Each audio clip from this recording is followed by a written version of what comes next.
पाप होते हुए देखना और चुप रहना महापाप है।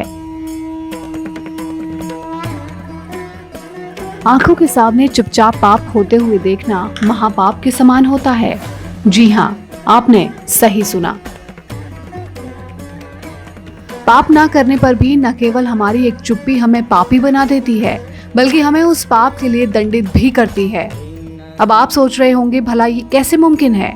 तो इसका राज छुपा है एक कहानी में। लेकिन कहानी की शुरुआत करने से पहले अगर आपने हमारे YouTube चैनल संत वचन को सब्सक्राइब नहीं किया है तो इसे तुरंत सब्सक्राइब करें और साथ ही बेल आइकन को दबाना ना भूलें।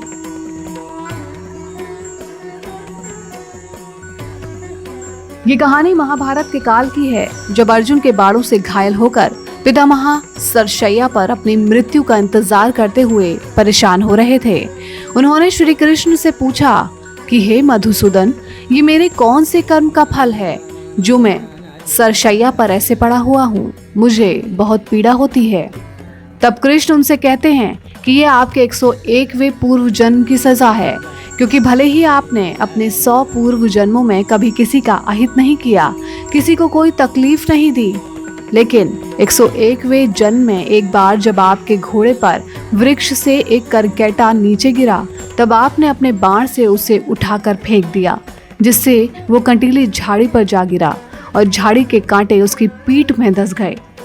वो जितना निकलने की कोशिश करता उतने ही कांटे उसकी पीठ में चुभते रहे और इसी तरह करकेटा पीड़ित अवस्था में 18 दिन तक जीवित रहा और अंततः मरते समय उसने आपको श्राप दिया कि जिस तरह मैं कंटीले कांटों की श्रेया पर तड़प तड़प कर मर रहा हूँ, उसी तरह आपका भी अंत कंटीले श्रेया पर होगा।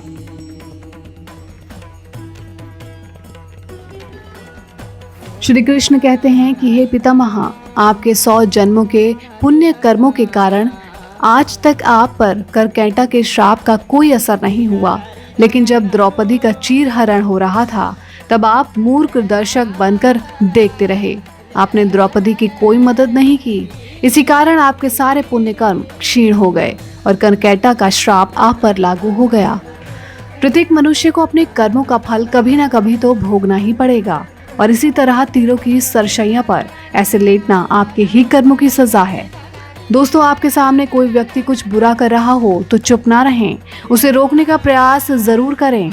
चुप रहने या देखते रहने का अर्थ ये है कि आप भी उस बुरे व्यक्ति के बुरे कार्यों में सहयोग कर रहे हैं, इसलिए उसके बुरे कर्मों का फल आपको भी भुगतना होगा, क्योंकि चुप रहकर आप उसके सहभागी बन गए हैं। आपको हमारा ये वीडियो कैसा लगा कमेंट कर जरूर बताएं। इसे लाइक और शेयर करना ना भूलें।